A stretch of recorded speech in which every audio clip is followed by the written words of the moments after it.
Olá pessoal, tudo beleza? Nesse vídeo eu vou apresentar para vocês quais os principais tipos de variáveis que o R trabalha e quais os principais objetos que a gente pode guardar essas variáveis. Então vamos lá. O primeiro tipo de objeto que a gente vai trabalhar são os vetores. Ok? Vamos criar um vetor do tipo numérico, né? Que para o R é numeric. Então vamos lá, vamos criar do zero. Então, a primeira coisa é dar um nome, né, para o objeto que a gente está criando. Vamos chamar de preço. No caso, né, a gente pode usar o nome que a gente quiser para a variável,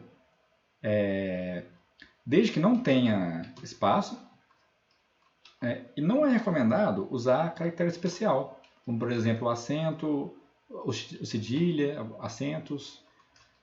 E se precisar de fazer um nome composto, né, preço, venda.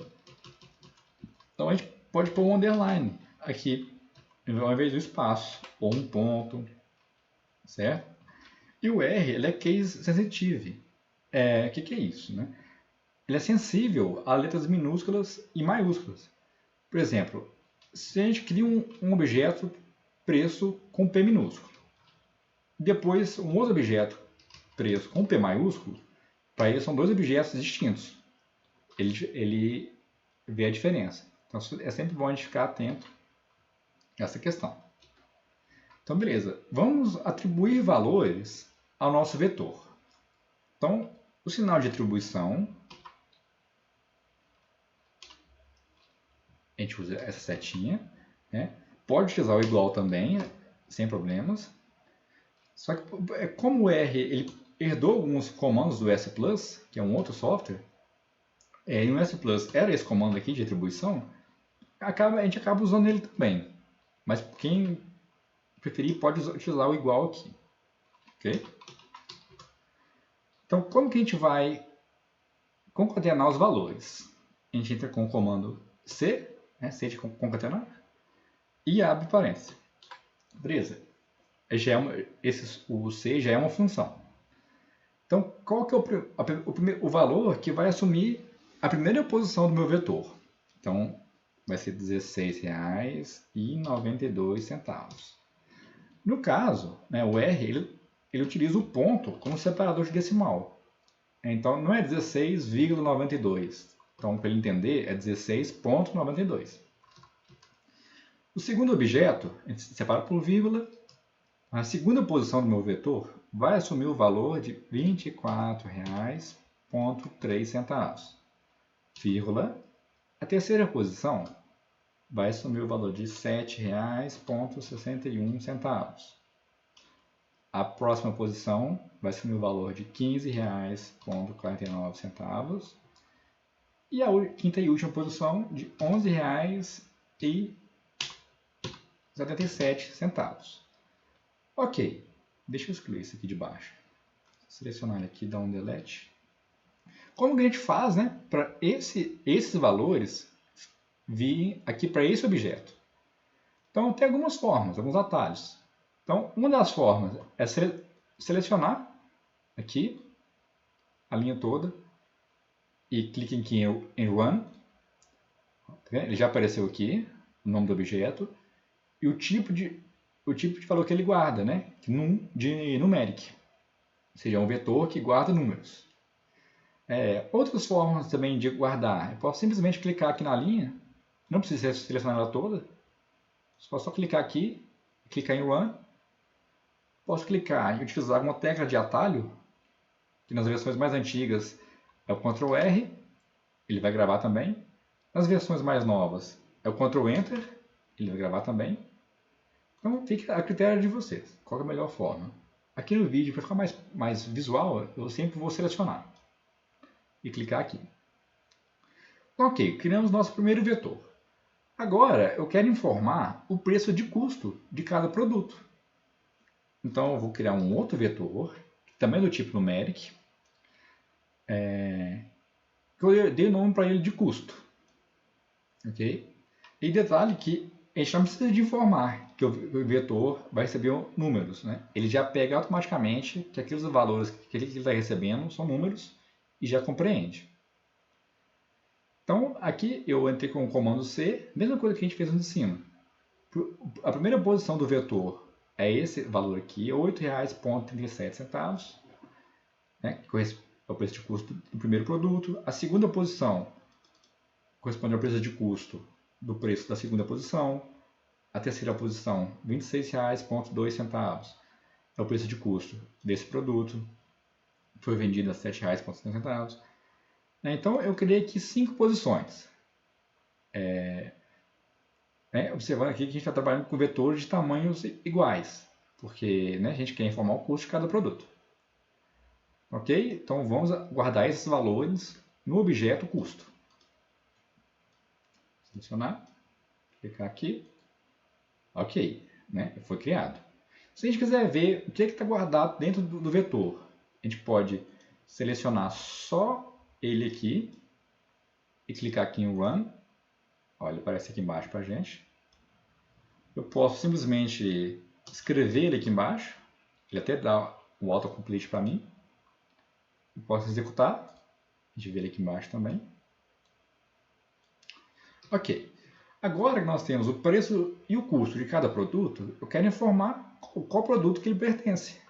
Então, nós vamos criar um outro vetor, que é um vetor do tipo character, né? Ou seja, ele vai receber valores que são texto. Então, a lógica é a mesma.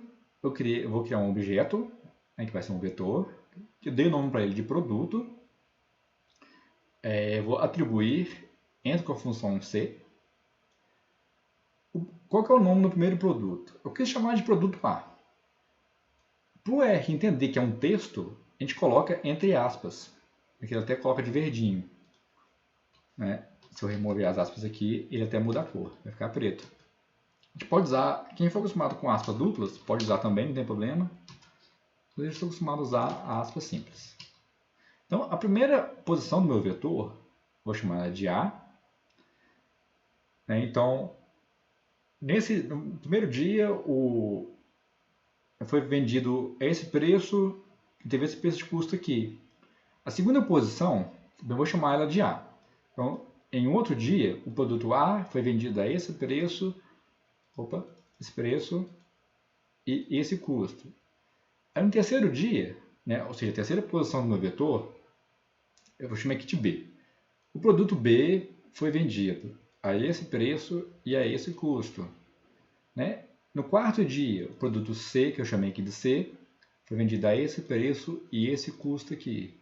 E o quinto e último dia, o produto C foi vendido a esse custo, a esse preço e teve esse custo. Ok? Então, vamos guardar aqui dentro do objeto produto. Ok? A gente pode observar aqui que ele já, né, identificou que são caracteres. Se a gente quiser confirmar mesmo que tipo de variável que está ali, a gente pode entrar com esse comando aqui, ó, str, e passar o nome do objeto.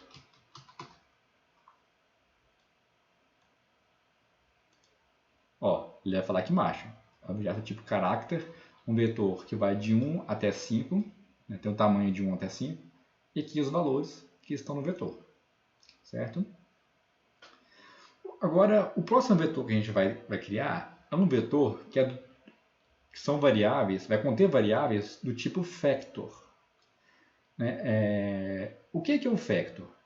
A gente vai observar aqui, o vetor que a gente criou aqui de caractere, ele está aqui de novo, só que eu vim com um outro comando aqui, que é o comando factor, para informar que eu quero converter os textos, né, os nomes que estão aqui dentro, para factor. Vamos lá, vamos executar aqui, antes de a gente entender, vai ficar mais fácil. Vocês entenderam? Esse factor é um comando. Então, ou seja, ele converte um vetor de texto ou outro formato para factor. Então, o que eu quero converter para factor? O vetor produto. Quando eu executo, ele guardou aqui factor com 3 levels. Por que ele chamou de levels, né? Se a gente tem 5 objetos? Porque, na verdade, o R ali por trás ele atribui um número, né, um valor inteiro, para cada valor único de texto que a gente tem. Então, a gente tem 5 posições, mas nós temos só 3, né, valores distintos, que é o A, o B e o C. Então, ou seja, nós temos 3 levels. Então, é que se a gente executar aqui, só o produto, olha o que ele mostra aqui, né? Ele vai mostrar os 5 produtos na ordem que está aqui. A, B, C, C. E informa os levels. Tá, né? Tem 5 posições, mas seus levels são esses aqui. Onde que a gente usa muito isso? Né? Na verdade, a gente usa muito aqui no R. Um exemplo é quando a gente vai rodar um modelo de regressão. No modelo de regressão, a gente não pode incluir, não tem como incluir uma variável que é texto lá. Porque é uma variável categórica, o R precisa de criar dummies, né, por trás. Então, se a gente converter a variável categórica para factor e jogar esse vetor de factor na regressão, o R já faz automaticamente as dummies, né, que ele já entende que são categorias ali que ele tem que, né, ou seja, nesse caso ele teria que criar essa quantidade de dummies aqui, essa quantidade menos 1 de dummy, certo? O factor às vezes é um pouquinho confuso, mas com a prática, se vocês forem mexendo, vai usar muito ele, vai ficar bem claro. O próximo vetor que a gente vai criar é um vetor do tipo booleano. Ou seja, ele é lógico, ele recebe valores true ou false. Então, eu quero, para cada produto aqui que eu vendi, cada venda, eu quero informar se eu tive lucro ou prejuízo. Então, eu criei um vetor que chama obteve underline lucro, com o L aqui está maiúsculo, onde eu atribuí os seguintes valores. Na primeira venda, né, o preço é maior que o custo, então true, teve lucro. Na segunda venda, vamos ver, o preço foi maior que o custo, então true. Na terceira venda, aqui do produto C, produto B, o preço que ele foi vendido foi menor que o custo, então eu chamei de false, que ele teve prejuízo. Então, o quarto e o quinto produto também foi que a gente teve lucro. Então vamos atribuir esses valores ao vetor. Criou, ó, ele já reconheceu, né? Vetor do tipo lógico. Então, isso aqui por trás nada mais é do que 0 e 1. Né? Onde é true é 1 e onde é false é o 0. Tanto é que a gente entrar aqui com o comando sum para somar os valores do vetor. Ó, sum é a função obteve lucro. Eu executar, ó, ele somou 4. Né? Ou seja, porque nós temos 4 valores true e um valor false que é 0. Então ele somou, né? Deu 4. Agora, um outro formato aqui que a gente trabalha são as datas, né? Objetos tipo date. Então, a forma de que... Então, eu criei aqui um objeto que chama datas, ou seja, são os dias que eu fiz cada venda. Aqui, essa parte aqui, a gente vai criar o vetor como se fosse texto mesmo, né? Então, concatenar. Aí o formato que o R trabalha com a data é esse aqui, o ano, mês, dia. Então eu passei aqui as datas. Então a primeira venda, eu falei que ela foi vendida no dia 1/7 de 2019, a segunda venda foi no dia 2/7 de 2019, a terceira venda no dia 3/7 de 2019, a quarta venda no dia 4/7 de 2019 e a quinta venda no dia 5/7 de 2019. Só que tá igualzinho aqui no texto, ó. O valor de caractere, o vetor de caractere a gente criou. Então, para o R entender que isso aqui é uma data, então, a primeira coisa é escrever a data no formato certinho, ano, mês, dia, e entrar com essa função aqui, s.date, com D maiúsculo. Se a gente não entender, a gente não entrar com essa função, não tem problema.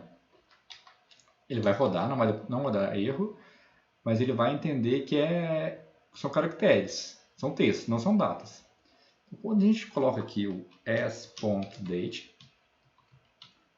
abre um parênteses aqui, fecha aqui no final, e executo, ó, Né? O R já entendeu que aqui a gente está trabalhando com datas.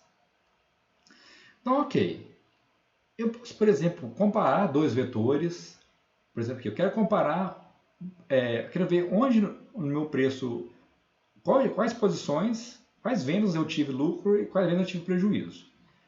Então, eu simplesmente coloco aqui, ó, preço, que é um operador lógico, né, maior do que lucro. Ou seja, me mostra onde eu tive lucro. Se eu executar aqui, opa, preço maior do que custo.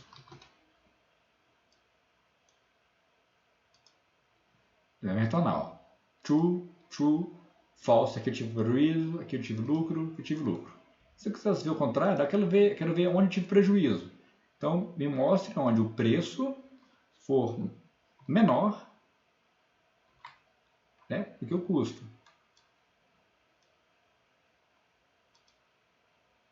Ó, aqui ele simplesmente inverteu, né, que é o único produto que eu tive prejuízo. É o produto B que foi vendido nesse preço, que é menor que o preço de custo. Ok? Então, ok, vimos os vetores e os tipos de variáveis. Agora vamos passar para as matrizes. Então, as matrizes elas podem conter vários vetores, desde que seja do mesmo tipo. Por exemplo, numa matriz, se eu tiver duas colunas, elas têm que ser, ou as duas são numéricas, ou as duas são datas, ou as duas são lógicas. Por exemplo, então vamos criar a nossa primeira matriz. Eu chamei ela aqui de matriz, sinalzinho de atribuição. Esse comando cbind serve para juntar, né, para agrupar dois ou mais vetores. Então, na minha matriz, uma das colunas da minha matriz é o vetor preço, que a gente criou aqui em cima, e a segunda coluna da minha matriz é o vetor custo, que é a segunda coluna que a gente criou aqui. Então, vamos executar. Ok? Ele até guarda aqui em cima. Agora, se a gente quiser ver os objetos que estão nessa matriz, vamos lá, vamos ver. A gente seleciona. Opa, seleciona aqui. E executo. Ok? Então, aqui é a posição do objeto, né, o preço e o custo são colunas numéricas. O que acontece se eu tentar criar uma matriz onde uma coluna é numérica, que é o preço, e a segunda coluna é categórica, né, que é o produto, que a gente criou aqui em cima. Vamos lá. Se a gente rodar, não vai dar problema nenhum. Mas vamos visualizar essa matriz.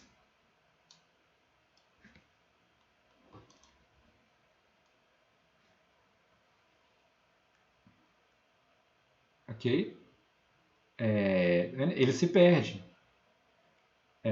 Aqui no caso que os produtos são factor, ó, ele atribuiu um número. Em vez de chamar A o produto, né, ele deu um número aqui para ele.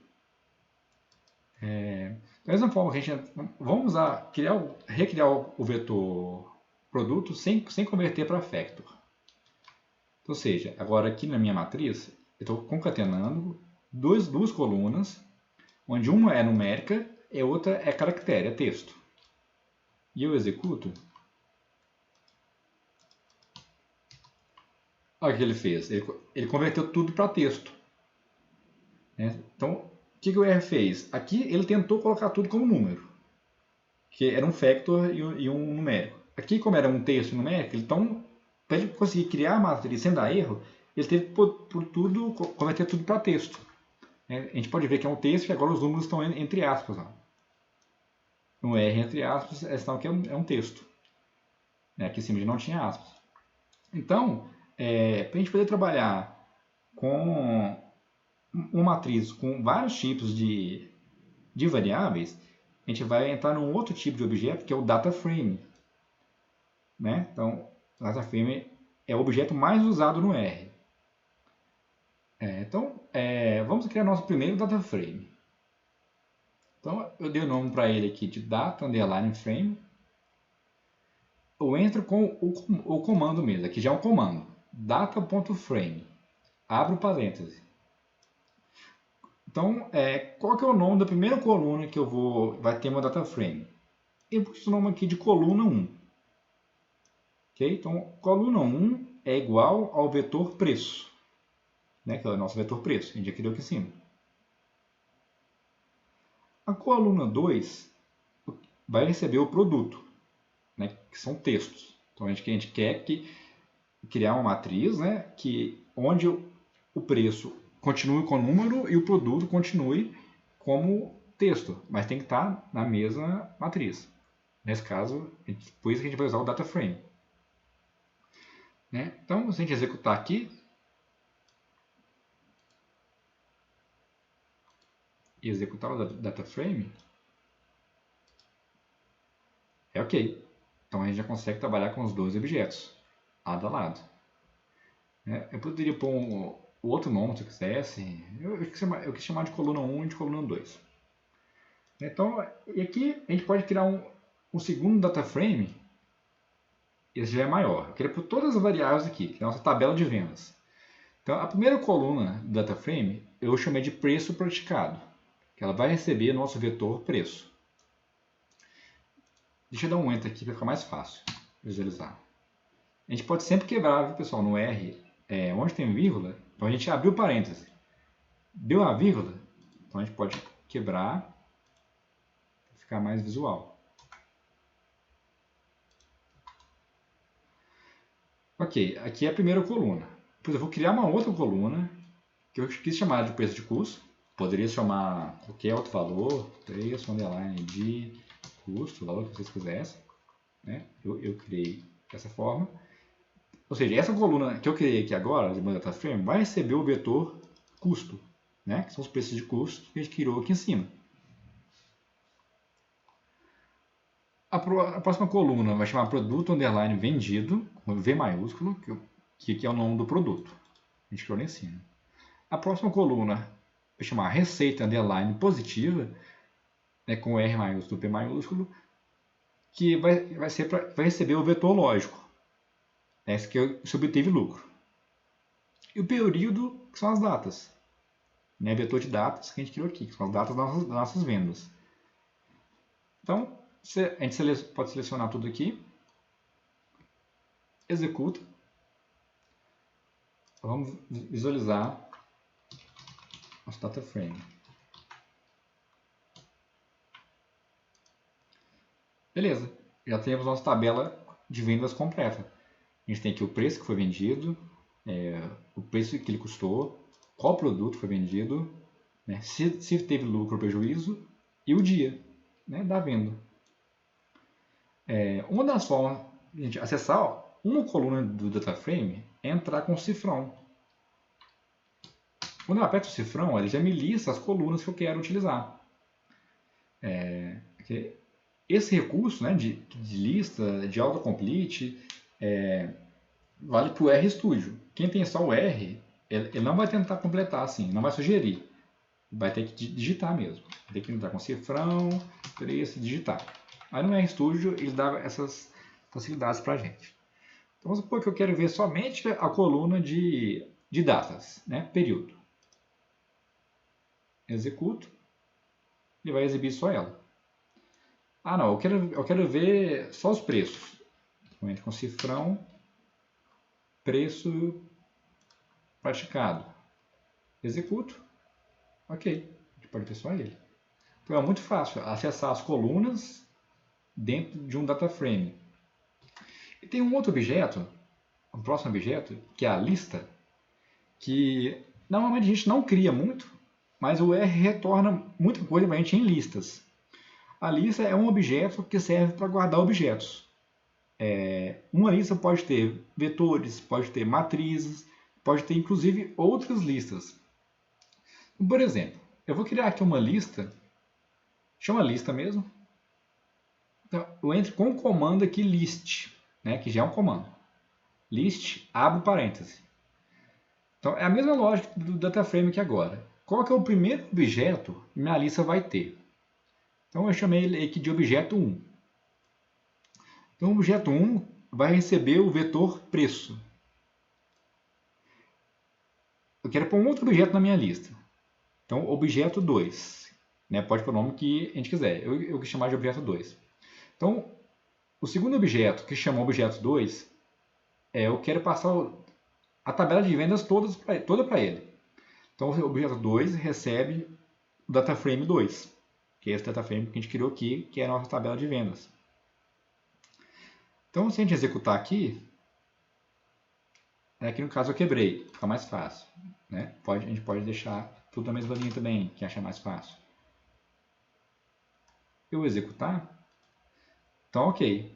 Então, quais objetos que tem na minha lista? Né? Posso entrar aqui com lista, cifrão, ele vai aparecer aqui, ó, os objetos que ele contém. O primeiro aqui é um vetor, o símbolozinho. E o segundo símbolozinho, ó, ele tem uma tabelinha, que está falando para a gente que o segundo objeto é um data frame. Então, se eu quiser acessar, ver aqui o objeto 1, eu clico nele, executo, ó, é a nossa lista de preço, né, que a gente atribuiu aqui. Se eu quiser chamar um objeto 2, pessoal, aí uma outra dica é que só se clicar aqui após o cifrão e apertar Ctrl/barra de espaço, ele já abre aqui de novo essa lista. Então, eu quero clicar no objeto 2, eu quero acessar a coluna de datas lá do objeto 2. Como é que eu faço? Então, objeto 2, eu posso vir com outro cifrão aqui de novo, ele vai abrir as colunas. Então, marco ela aqui, período, né? A gente visualiza aqui. Então, e uma outra forma também de acessar a lista, que a gente usa muito também, é entrar com dois colchetes. Eu vou abrir e fechar um colchete, e vou abrir e fechar um outro colchete. Então, se eu quiser visualizar o objeto que está na posição 1 da minha lista, eu coloco aqui 1, ó, eles viram aqui o vetor. Se eu quiser acessar o objeto que está na segunda posição da minha lista, eu marco aqui 2, executo, ó, ele mostrou aqui, né, a tabela de vendas que a gente atribuiu para ele aqui. Bom, pessoal, então é isso. Então, só para a gente recapitular. Os principais tipos de variáveis que o R trabalha são numeric, character, boolean, que são valores lógicos, true, false, date e factor. E os principais tipos de objetos que o R trabalha, né, ou seja, é onde a gente guarda as variáveis, é o vetor, a matriz, onde pode ter mais de uma coluna, desde que seja do mesmo tipo, o data frame, que pode ter várias colunas, dependendo do tipo que elas for, e a lista, né, que é um objeto que serve para guardar objetos. Ok? Então, o vídeo de hoje é isso. Eu peço para quem tiver gostado do vídeo que dê o like, que ajuda muito o canal, e se inscrevam no canal e ativem o sininho, porque eu vou gravar vários vídeos de estatística sempre utilizando o R, então vai ter muita dica legal. Okay? E em caso de dúvidas ou sugestões, fique à vontade para mencionar pelos comentários. Então, muito obrigado pela atenção, até o próximo vídeo.